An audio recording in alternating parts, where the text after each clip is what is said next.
Você está no podcast Academia do Agro, dedicado à competitividade do agronegócio brasileiro, com abordagem de temas que fazem parte do seu cotidiano, trazendo dicas e sugestões para o seu trabalho. Vamos juntos!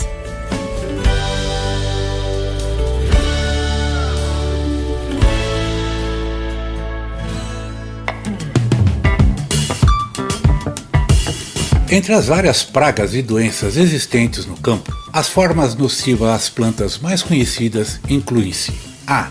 2 tipos de animais metazoários, os insetos e os ácaros, usualmente referidos como pragas. B.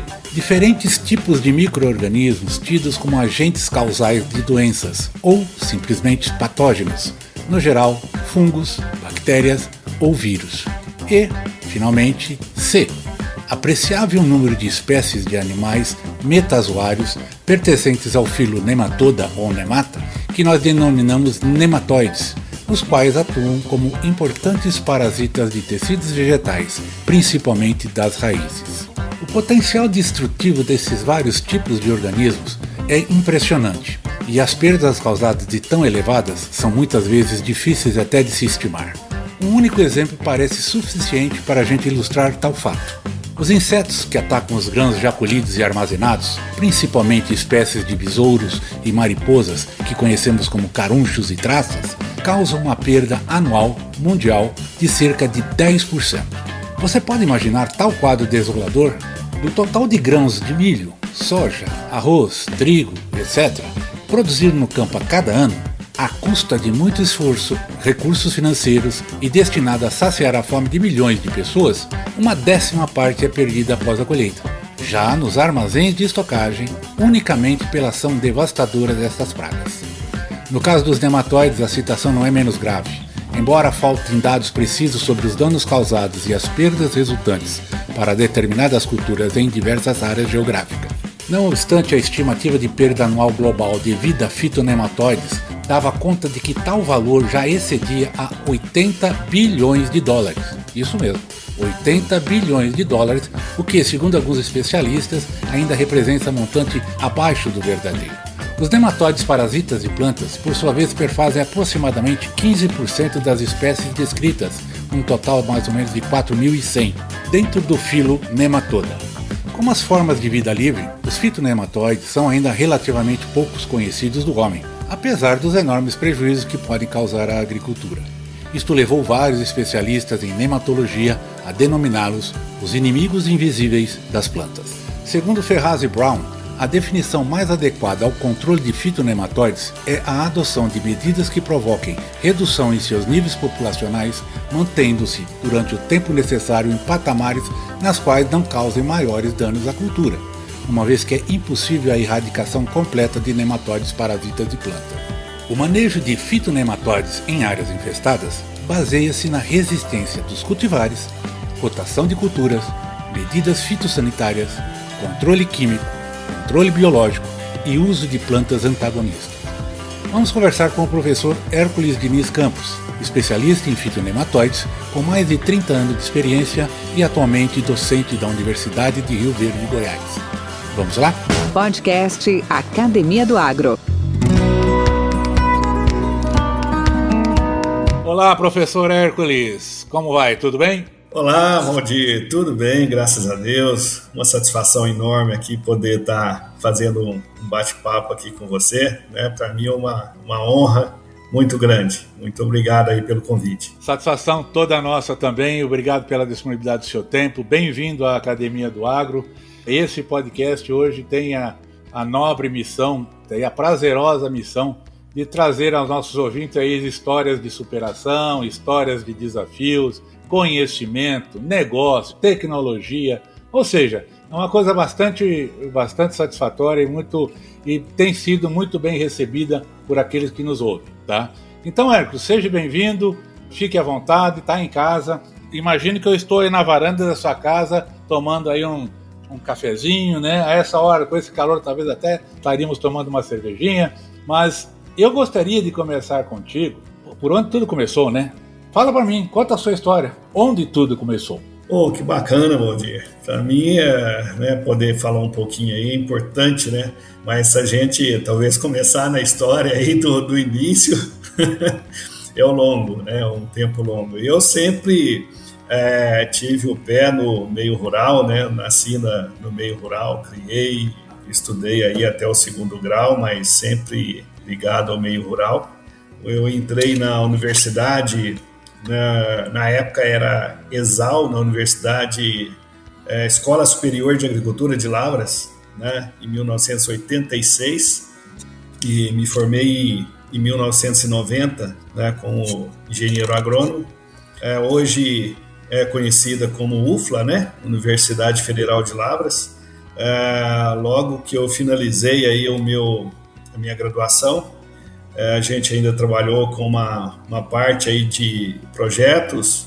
Logo em seguida eu entrei no mestrado e finalizei o meu mestrado e iniciei aqui, vim para a universidade, vim para Rio Verde, entrei na Universidade de Rio Verde em 1995, em janeiro de 1995, né, onde eu estou até hoje aqui, na cadeira de fitopatologia. Assim, já vim com uma certa experiência na área de fitopatologia, que na realidade eu iniciei na área de fitopatologia como estudante da graduação, e onde eu fui estagiário, né, monitor, então desenvolvimento de trabalhos de pesquisa, acadêmicos, mas também trabalhos aí de produtos aí para registro de produtos na época, junto com o meu orientador, e isso eu adquiri bastante conhecimento, né? Aproveitei bastante o meu tempo na época de graduação. Acho que também um outro lado que eu tive, assim, já como filho de agricultor, e isso aí me ajudou bastante para absorver mais as informações. Então, quando eu tinha que buscar algum material para a aula, ajudava muito nas aulas, né? Como monitor, conheci pessoas práticas, né, que trabalhava ali no laboratório, que me ajudou também demais, aprendi com muitas pessoas, né? Então isso aí foi muito bom, né? E tive um prazer em ajudar colegas, né, que eram onde eu era calouro, né, era estudantes de pós-graduação, ajudar nos trabalhos de pesquisa deles. Isso aí me ajudou bastante no conhecimento, inclusive na área de soja. E quando eu vim para cá, né, em 95, para dar aula, já tinha finalizado também o meu mestrado, também na área de fitopatologia, nematologia. Nematologia é uma disciplina obrigatória dentro da fitopatologia da Universidade de Lavras. Na realidade, lá eu atuei não só mais em nematóides, mas também na parte de fungos. Muitos professores ali, tive uma satisfação muito grande de aprender com eles, né? O professor Vicente Campos, professor Machado, né, José da Cruz Machado, professor Hilário, assim, vários professores ali que muitos se aposentaram. Eu aprendi muito com eles, né? Eles, assim, a gente tinha uma amizade boa, e eles me punham para fazer trabalho para eles lá, para a gente desenvolver. Isso aí foi muito bom. Então, aumentou meu aprendizado. Aí, quando eu cheguei em Rio Verde, falei, nossa, o que eu vou fazer, né? Será que eu sei alguma coisa? Mas as coisas foram fluindo, né, de uma forma muito bacana. Eu logo no início, já conheci muitas pessoas fantásticas aqui, profissionais, agrônomos, né, consultores, produtores. Parece que eu fui junto, né? Foi fluindo. E dentro dessas pessoas aí, o próprio Valdir, né? Obrigado. Foi uma das pessoas aí primeiras profissionais que eu conheci aqui em Rio Verde também, né? Tem bastante, né? Muitos profissionais aí também que a gente conheceu e tem uma amizade até hoje. Isso aí, eu tenho uma gratidão por isso, por eu também estar aprendendo, né, muito com essas pessoas. E, na realidade, não tive dificuldades, né, e tanto fazer amizade e aprimorar mais os conhecimentos, né, a gente foi sendo levado, né, junto, né, com o crescimento. Então, isso aí foi muito bacana para mim, sabe? Eu aprendi bastante. Nesse meio tempo aqui também fiz meu doutorado, também em fitopatologia, na mesma universidade, vinculado aqui à universidade, continuando aí os trabalhos. Então, isso aí foi muito bacana. E na área de fitopatologia, não é puxar o lado para nós, né, vantagem, mas é uma área assim, muito dinâmica, né? Você sabe bem disso. Então, acho que é um dos motivos também que eu aprecio muito isso, né? E me atrai bastante. A gente tem que sempre estar correndo atrás, buscando as informações, sempre desafios, né? Novidades, e isso é bacana. Não sei se é bom ou ruim, mas eu tento passar isso para os meus alunos, né? Desse lado aí, mas é uma área muito, assim, que nos agracia muito. Quando a gente vê um problema, a gente tenta buscar uma solução e consegue, isso é muito gratificante, né? Então, nesse meio tempo aqui na universidade, já estou completando aí os meus 27 anos aí na universidade, né? Nós já orientamos aí muitos alunos aí de graduação, da pós-graduação, do mestrado, também participando em outras instituições aí, parceiras que a gente muitos colegas de outras universidades também, professores, participando aí sempre. Assim, é um caminho aí que fluiu, sinceramente, eu acho que foi muito rápido, né? Esse tempo aqui, igual que a gente já comentou aí com você, acho que quando a gente faz por prazer, né, por gosto, parece que o tempo voa, né? Verdade. Você faz aquilo, passa sem perceber. Então, eu percebo isso, né, até hoje. A minha, assim, a pretensão é que consiga ainda ir por muito tempo a mais, né, estudando essa parte, é uma coisa que eu gosto, né? Podcast Academia do Agro. Mas como eu te falei, nós somos jovens. Você, com seus 27 anos de universidade, né, quase 30 anos de profissional, é um garoto, né? Um garoto de 20 anos com 30 anos de experiência. assim que nós temos que encarar. Deixa eu aproveitar uma pergunta para ti. O que te deixa empolgado com a sua atividade hoje? Desculpa, eu não... só complementando aqui... Eu que te interrompi, pode falar. Não, só na fitopatologia, considerando esse tempo que a gente começou a trabalhar, em 88, aí a gente já vai aí uns 30 e poucos anos aí, né? Tô te falando, eu não errei muito não. É por aí, mas é muito bom, rapaz. O que te deixa empolgado hoje com a sua atividade? Quais os planos e próximos passos, desafios? O que hoje está te impulsionando na atividade? Cara, hoje na atividade, assim, igual eu comentei, assim, toda área, né, quando a pessoa faz com gosto e prazer, né, seja prazeroso, é diferenciado. Mas assim, na fitopatologia, para mim mesmo, eu vejo assim como os desafios, sabe, que a gente encontra no dia a dia, os problemas. Eu visito bastante áreas de produtores, né, para a gente ver algum problema. A gente é requisitado para fazer essas visitas, não só aqui na nossa região, mas em muitas outras regiões do país, né? Muitas empresas aí nos levam também para visitar algumas áreas, conhecer alguns produtores, grupos, né? Então a gente vai aprendendo bastante. Assim, eu vejo aquele velho ditado, né?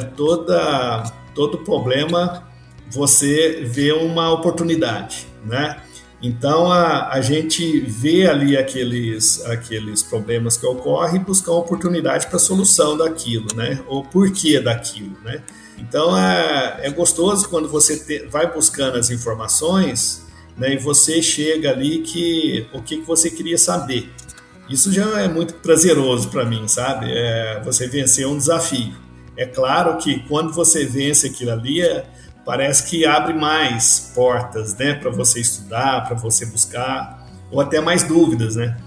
Isso é normal.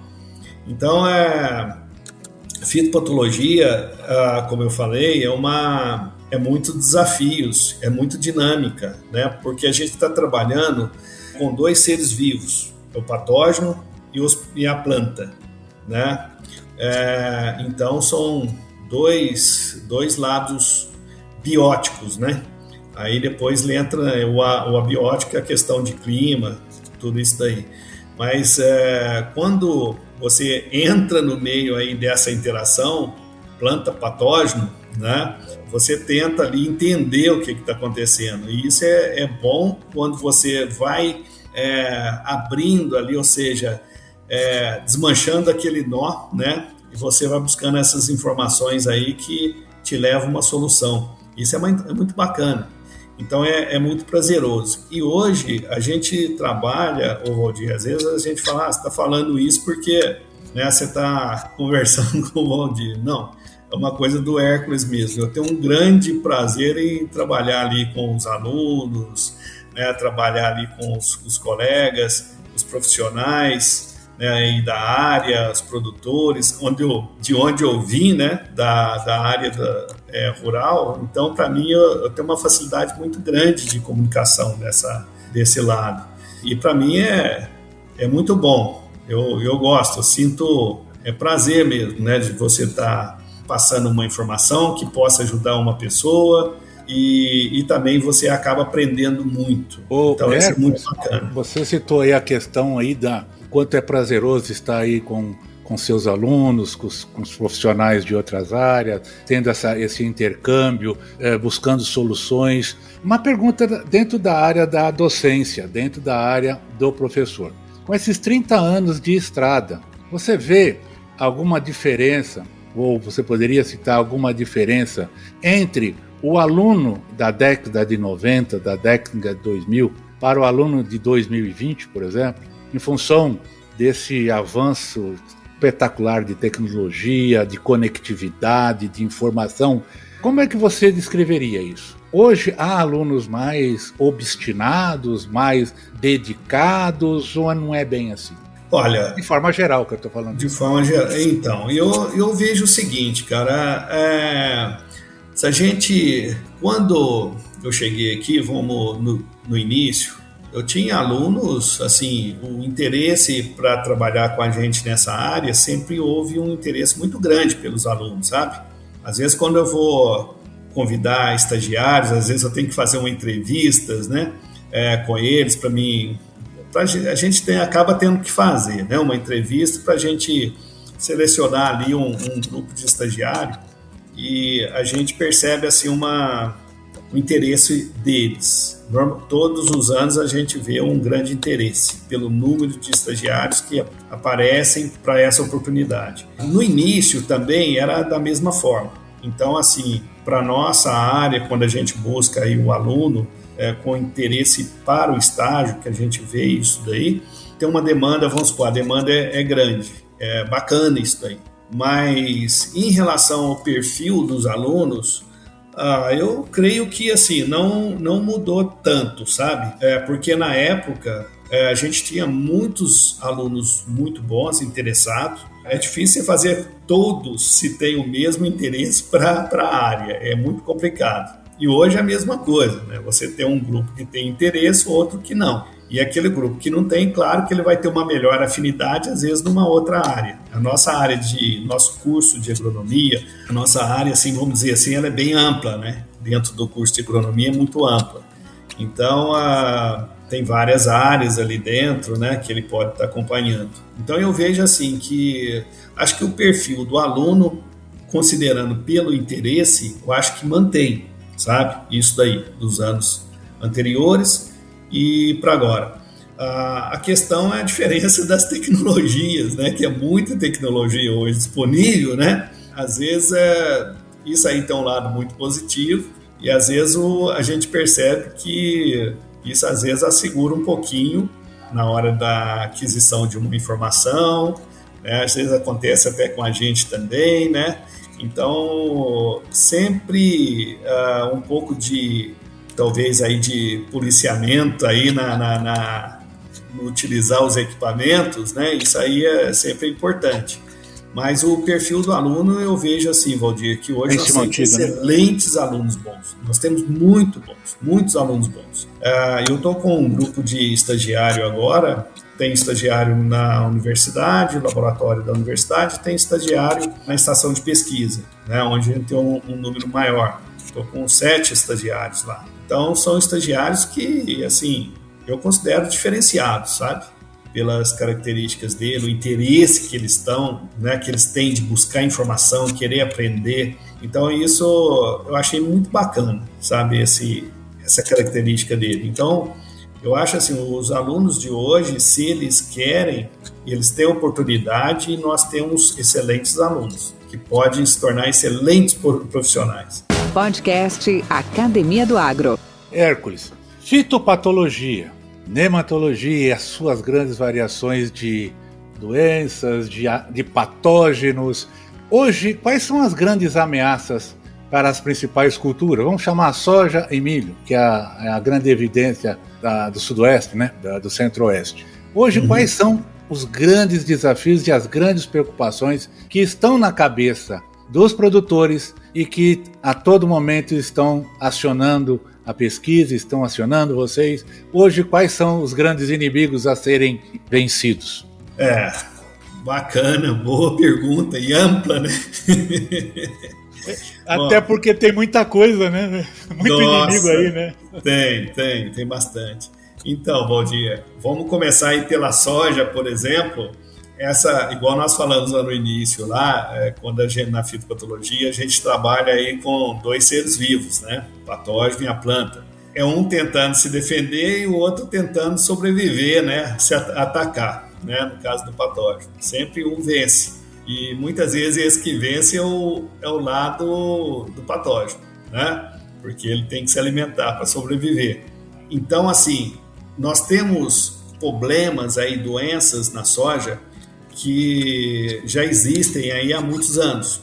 Por exemplo, aí as doenças de final, conhecidas como doenças de final de ciclo, né? Nós temos aí o mofo branco, embora o mofo branco não tenha tanto tempo aí como uma epidemia na soja, né?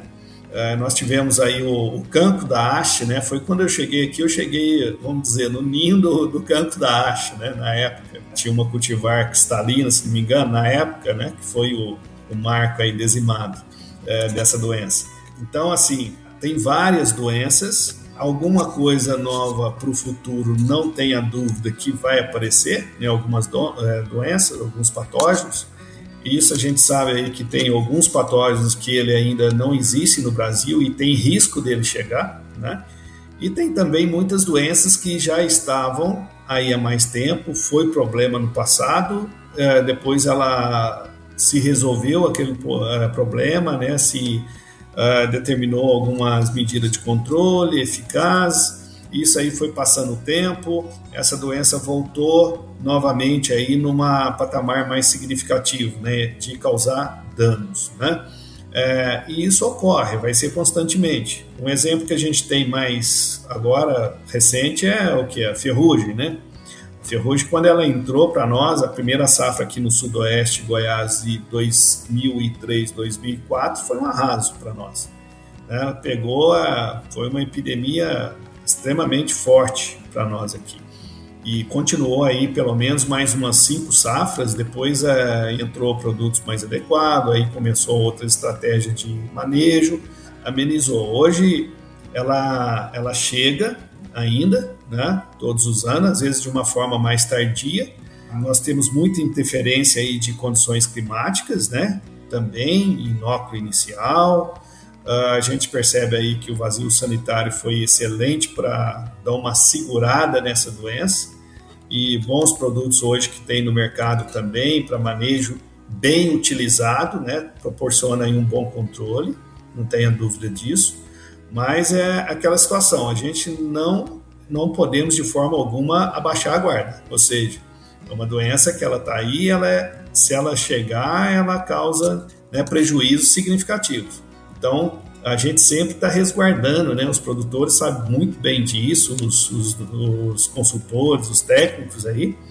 E é uma doença aí, embora ela tenha chegado um pouco mais tarde aí nos últimos anos, mas a gente jamais pode desprezar essa doença, né? Se ela chegar mais cedo, é preocupante, Aí nós temos uma outra situação que, entrando aqui na parte técnica aí, que nos preocupa bastante, a questão da janela de semeadura, né, que se estendeu um pouco, isso daí, até fevereiro. Então a gente se preocupa em função de de entrar muita semeadura aí a partir de janeiro, né? E já pega aí num período de alta pressão de inóculo, né? O que nós vamos fazer aí de manejo? Nós vamos ter que esperar para ver isso daí. E é preocupante.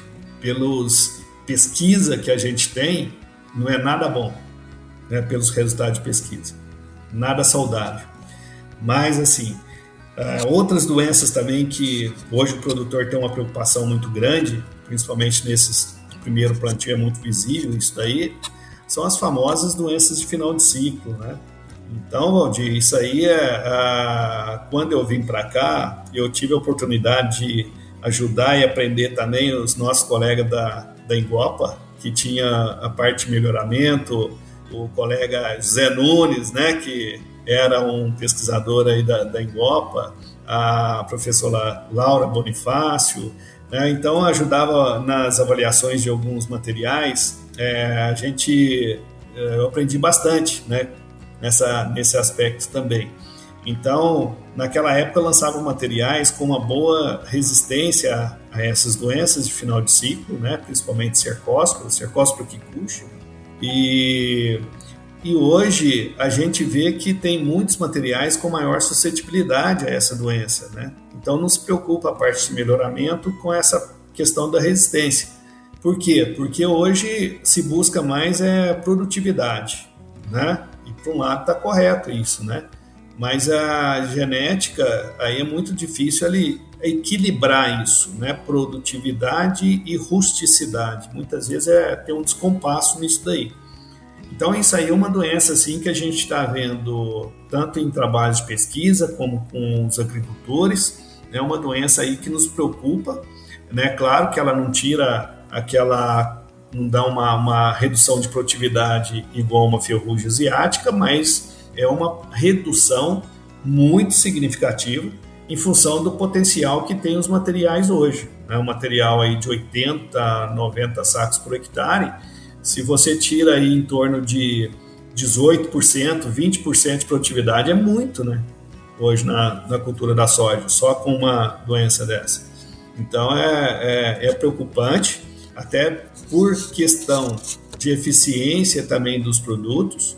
A gente sabe que quanto mais um produto é exposto ali na cultura, ele vai perdendo, ou seja, vai ter uma pressão de seleção do patógeno, sobrando aqueles que vão resistir àquela substância, aquelas moléculas. Então isso aí é uma preocupação que a gente tem. Por outro lado, tem um ponto muito positivo, né, a preocupação hoje dos técnicos em fazer programas bem feitos, né, de controle de doença, de aplicação, e também enxergar esses patógenos que eles têm a capacidade de sobrevivência muito bem nos restos culturais. Aí vai entrar num outro ponto que eu acho muito importante para nós. Na fitopatologia, sempre eu aprendi, desde na época da graduação, que o pilar dentro de um programa de manejo sempre é a rotação de culturas. Então, hoje, a gente falar em rotação de culturas é muito complicado na situação que a gente tem hoje. Então, o que acontece em função disso? Nós temos uma monocultura da soja no verão e uma monocultura do milho safrinha, né? Uma fazendo sucessão à outra. Mas o que eu quero chegar é aqueles patógenos que são necrotróficos, eles vão sobreviver de uma forma muito eficaz nos restos culturais da soja para o próximo cultivo. Então isso daí é um outro ponto que eu acho bastante interessante, porque o profissional hoje ele busca alternativas para contornar isso daí. É uma coisa que eu falava para os meninos já uns 15 anos atrás, 20 anos atrás, falava, nós vamos chegar num tempo que vai ficar muito difícil a implementação de rotação de culturas. E vocês vão ser os responsáveis por buscar alternativas. E hoje nós estamos nessa situação, né? Então, nós temos que buscar alternativas. E outro aspecto interessante é a questão hoje o produtor, os técnicos, a preocupação em corrigir o solo, fazer uma boa cobertura, né? Isso aí é fantástico, né? Eu sou extremamente aí, vamos supor, louvável, né? A uma cobertura do solo, uma palhada, né? Isso para mim é muito importante. Aí a pessoa fala assim, mas o resto cultural aí de culturas vai preservar o patógeno? Não é bem assim. Então, quando você faz essa palhada, essa cobertura, você tem muitos companheiros ali que possam te ajudar, né? Que vai estar desenvolvendo, né, naquela cobertura do solo. Eu estou falando dos micro-organismos, né, naturais que vão desenvolver, vão entrar em equilíbrio, até por competição ali com o próprio patógeno, né, sobrevivente.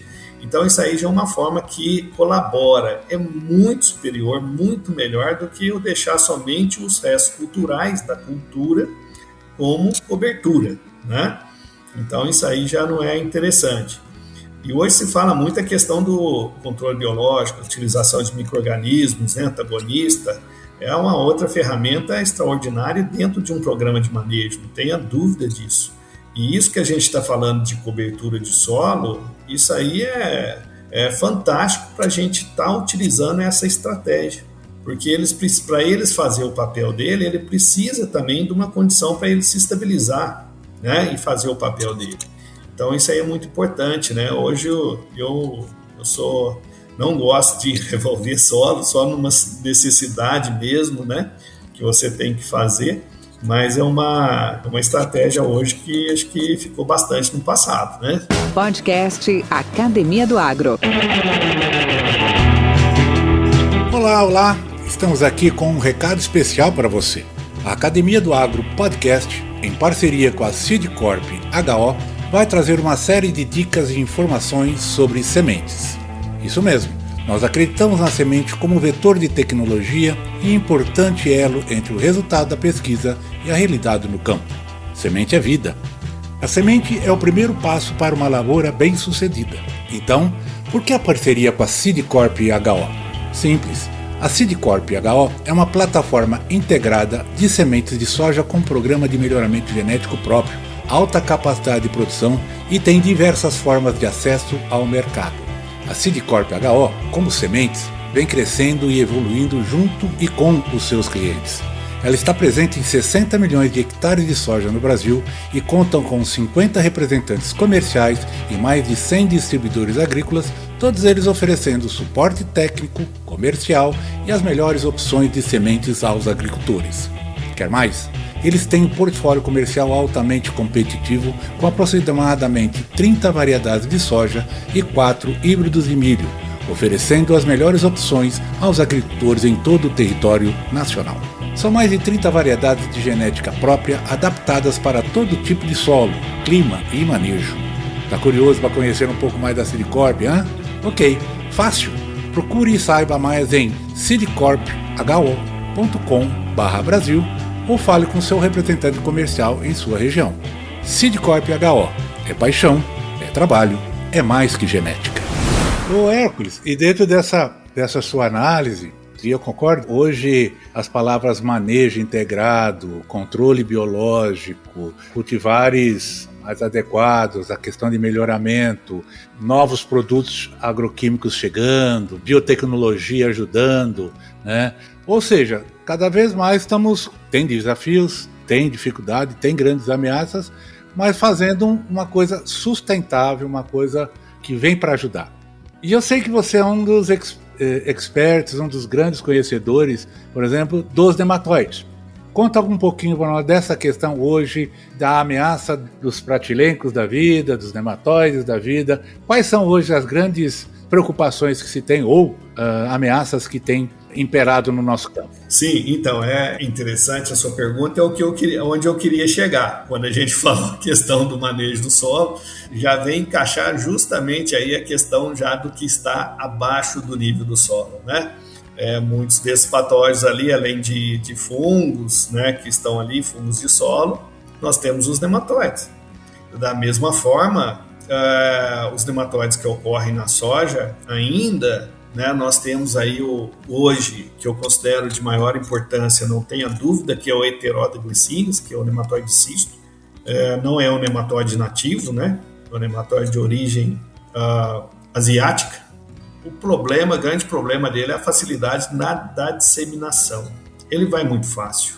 Tudo que você pensar que possa levar solo ou resíduo de solo, leva ele muito fácil.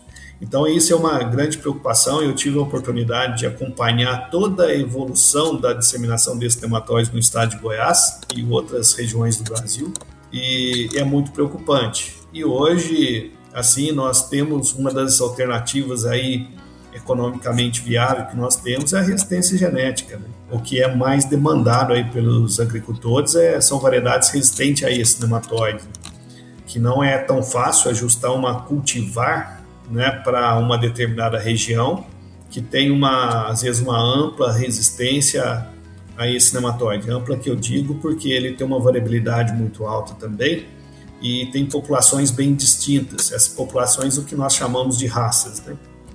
E então isso já é uma grande preocupação. Sempre eu falo para um agricultor, você tem um nematóide cisto? Ele fala, não, por enquanto eu não vi.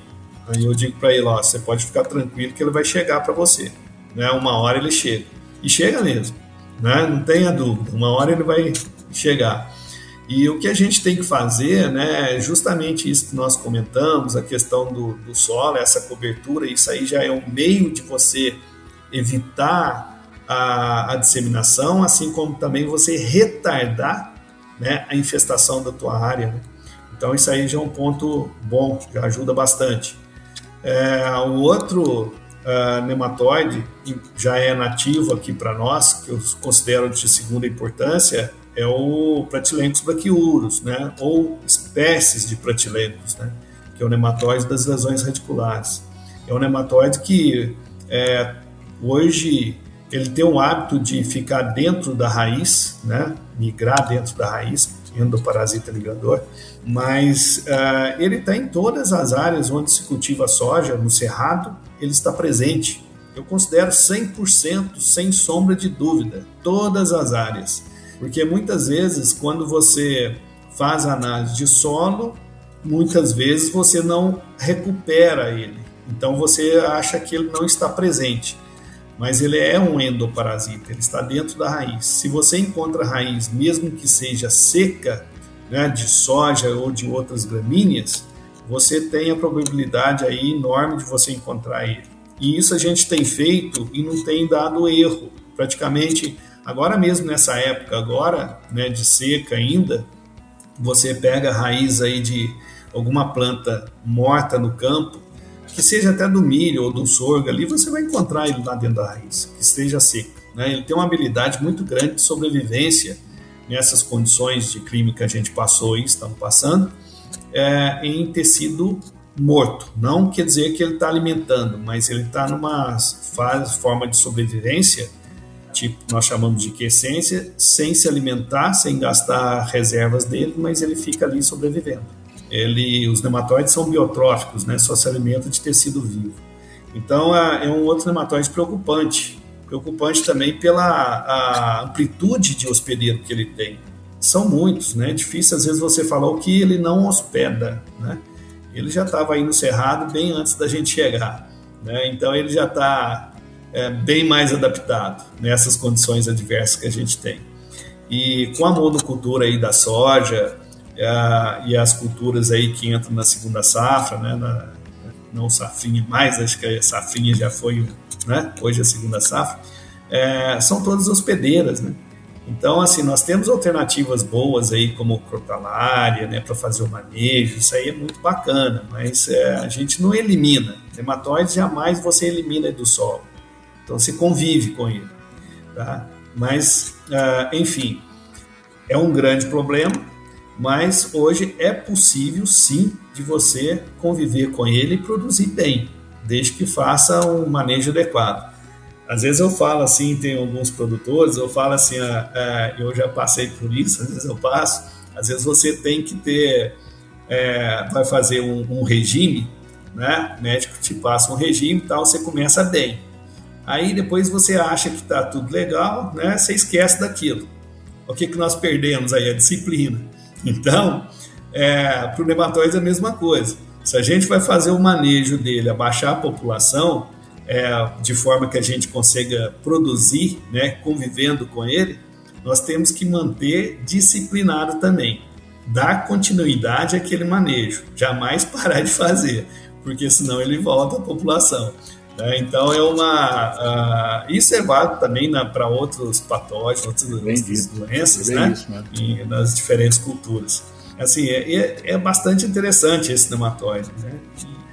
Quando a gente fala de nematóide, hoje eu vejo, né, na minha formação na fitopatologia, ali muito ligado à nematologia e a parte de fitomicologia, eu aprendi que a gente tem que olhar para os dois lados, sabe? Você tem que olhar o que você tem, por exemplo, os nematóides e os fungos de solo causador de doença, podridão de raiz. Porque eles são grandes parceiros, essa é a verdade, né? Parceiros que eu falo o seguinte, eles atuam juntos, né? Igual pratilencos, por exemplo, você vê toda a área que você vê que tem problemas com maiores populações desses nematóides, sempre você vai encontrar altas populações de algum fungo de solo. Muito se fala aí da macrofomina, né, faseolina, e é verdade, eles estão juntos. Quando a gente analisa lá no campo, você vê essa interação muito forte. Eu tenho alguns alunos que estão finalizando aí as suas dissertações agora em relação a essas interações. Isso já ficou bem claro para nós. Então isso é muito importante. A gente tem que pensar sim, né, no manejo isolado, mas a gente não esquecer que eles trabalham ali de forma juntas, né? Ou seja, interagindo, sempre estão interagindo.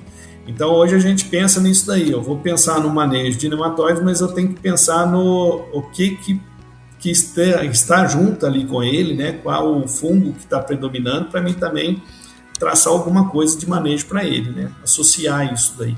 E isso tem acontecido aí, alguns fatos no campo aí, dessas interações muito fortes. E alguns casos aí onde foi estabelecido um manejo interessante e deu certo, né, para resolver esse problema. Então foi muito bacana. Podcast Academia do Agro. Bacana, hein? O Hércules, que pena que você não tenha tomado ciência, né? Ou até esqueceu das perguntinhas que eu tinha te mandado. Então agora chegou a hora de eu fazer uma que acho que você não estava esperando, tá? Qual foi o pior momento na sua jornada profissional? E o melhor? Como você superou isso? Sabe aquela hora que você... Cadê o chão? Tô fora dos trilhos, e agora? Hoje na minha área profissional, cara, acho que... Assim, eu não lembro de ter um momento assim que me abalou, sabe? Não, acho que eu não tive assim um momento assim que... Às vezes... Não, teve um momento... Eu lembro disso que eu passei eu suei um pouco frio. Ué, eu vou te dizer uma, ó. Você defendeu o seu doutorado, a banca... Não, isso aí foi tranquilo, tranquilo. Você não teve um momento desse? O que eu lembrei aqui foi o seguinte, uma vez eu fui convidado para fazer uma palestra, tinha recém terminado o meu mestrado. Lá no mestrado, ainda estudante, né, o que eu colaborava era com o meu orientador, lá, os orientadores, era ajudar nas aulas, fazer algumas aulas para os alunos de graduação. Beleza, daí tranquilo. Então, quando eu terminei o meu mestrado, tudo já participava de congresso, apresentava trabalho oral, não era tanto problema. Mas o dia que me chamaram para fazer uma palestra, cara, foi a parte de manejo de doenças, né, na cultura da soja. Falei, isso aí é de boa, tranquilo. Rapaz, eu preparei a minha palestra, né, e fui. Aí cheguei lá que, na realidade, eu era debatedor de um outro colega. Quem que era? Professor Erlei Melo Reis. Falei, nossa senhora, que susto. Era um cara que eu admirava muito. Eu falei, puta. Aí eu cheguei para ele e falei, Aí tremeu. Era um rapazinho ainda, novo, né? Cara de menino. Aí eu falei com ele, professor, isso aqui não vai dar certo, não. Não, ele falou, bate, olha para trás o número de pessoas que estão na plateia, né? Na hora que eu cheguei, eu olhei, rapaz, tinha umas 1.500 pessoas. Eu falei, nossa senhora. Esse dia eu falei, não, acho que eu vou embora, eu vou sair daqui. Não. Foi a vez assim que eu passei um pouco de apuro, mas no final deu tudo certo, rapaz. Foi bom. Mas... Que bom. Não, mas que bacana. Mas sabe, é justamente nesses momentos, né, que eu também tive os meus, não nem é o momento de comentar aqui, onde eu falei assim, cara, agora só tô com a capa do canivete aqui, porque como é que eu vou enfrentar essas feras agora, né?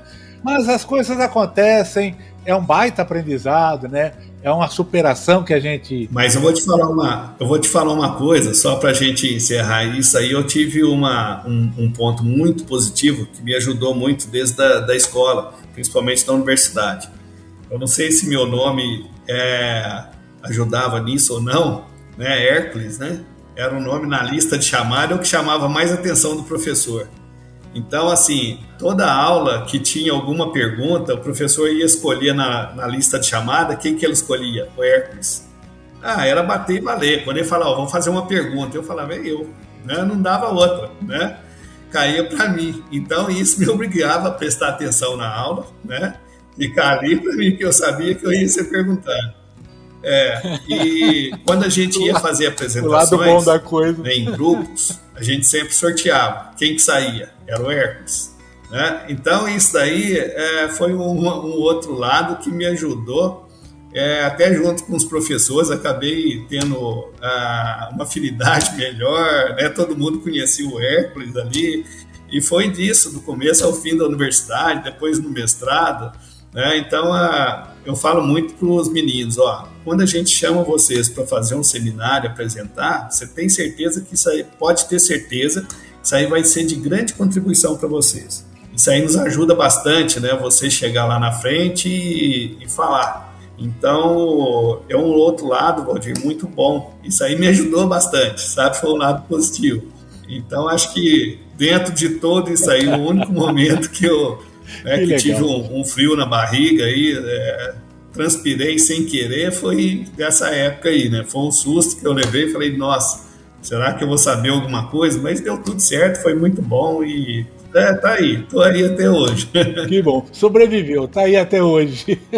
Professor Hércules, um conselho para os nossos colegas do agro. Olha, eu acho o seguinte, o principal conselho que eu dou, acho que é o mais importante, é aquilo que a gente ouviu aí de muitas pessoas falam de alguma forma, muitos pensadores, né? Parece que essa frase aí de muitos pensadores, toda vez que a gente tem os desafios, os problemas, é porque vai vir oportunidades, não esqueça disso. Então isso aí acho que mata tudo. Às vezes a gente está achando que as coisas estão muito tranquilas, muito boa, aí é hora de você se preocupar, tá? Porque não é muito legal, não. Então, quando está aparecendo os desafios, é um ponto bom. Né? Isso dá oportunidade para a gente crescer, né, e evoluir. Já diz o ditado, né, Hércules? Para resolver problemas, chama-se os profissionais. Né? Sim, claro. Podcast Academia do Agro. Grande professor, obrigado pela oportunidade. Gostaria de a gente aprofundar até um pouco mais, até com algum pouco mais de detalhes, em alguns tópicos que você tão bem levantou. A questão aí dos nematóides nós conversamos, as formas de manejo, as maneiras que hoje o produtor está enfrentando, né, esses desafios que se apresentam, a questão de sustentabilidade. Então temos aí muita área aí para discutir, até nem entrando em problemas mais específicos, até de forma bem mais generalista. E eu gostaria de deixar aqui a arena do podcast à sua disposição. Gostaria de tê-lo aqui novamente em uma outra oportunidade para que a gente possa ter essas discussões, e gostaria também que você compartilhasse a nossa entrevista aí com os seus, com o seu nível de relacionamento, porque eu acho muito importante que todo mundo ouça essas boas mensagens, né, essas boas experiências. Com certeza. Bom? Obrigado. Não, ótimo. Eu que agradeço aí a oportunidade e eu acho bastante interessante se a gente, uma outra oportunidade, a gente falar mais dessa parte aí de técnica, mas de um modo geral, como você comentou, eu gosto de falar, às vezes eu falo muito e fica alguma coisa para trás aí, mas acho que é muito interessante, tem muitas informações boas. Não chegamos a falar do milho, né, também, né, falamos só um pouquinho da soja, os assuntos são amplos, né, aí dentro de cada um deles. Mas você pode ter certeza que eu vou te provocar nisso daí, vou te convidar, até pro Guilherme, que eu entrevistei ele uns dias atrás aí, já até montamos um esquema aí, porque vai ter o congresso, né, de plantas daninhas aqui em Rio Verde no próximo ano, como vai ter o congresso de nematologia também em julho, Sim. né, o ano que vem, foi já confirmado também. Então, por que não fazermos um circuito aí, fazer uma temática, uma série de assuntos que a gente pode levantar e chamar colegas, profissionais, chamar você e fazer uma série aí focada nesses pontos. Perfeito. Acho bastante interessante e a academia está à disposição para isso. Ótimo, tá bacana. Bom? Pode contar com a gente, tá? Muito obrigado aí pela oportunidade, né, da gente estar fazendo esse bate-papo aí. Conte sempre com a gente aí. Agradeço também. Forte abraço. Outro, tudo de bom. Mentes brilhantes incentivam outras. Crônicas do Agro, com seus especialistas e líderes comentando, opinando e analisando diversos assuntos através da sua ótica e de sua experiência. Seja você o fator multiplicador. Boas práticas, boas ideias.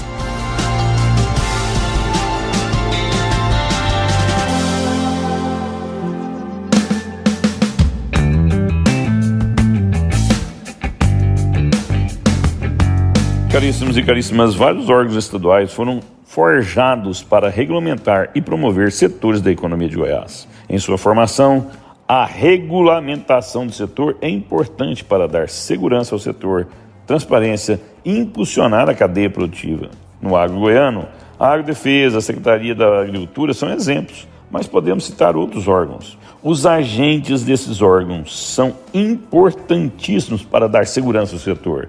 São fundamentais na segurança sanitária do setor. O agro brasileiro e goiano são dinâmicos, têm conquistado vários mercados e têm promovido o emprego, a renda e o desenvolvimento do povo brasileiro e do povo goiano. Um aspecto que gostaria que ficasse claro aqui é da importância de regras e normas para qualquer atividade empresarial, principalmente ligados à saúde e alimentação, como é o caso do agro. Agora, o que o governo de Goiás não pode permitir são excessos de regulamentações. Regulamentações estas, as quais não trazem ganho estratégico, sanitário, fiscal ou financeiro para o governo do estado, para o empresário e tampouco para a sociedade. Alguns órgãos estaduais estão em uma saga burocrática. Saga esta pouco produtiva, a qual não agrega valor ao mercado, muito menos aumenta a segurança sanitária do povo goiano, do povo brasileiro. O pior é que, além destas normas não serem proativas, também depois não são fiscalizadas, mostrando a sua total ineficácia.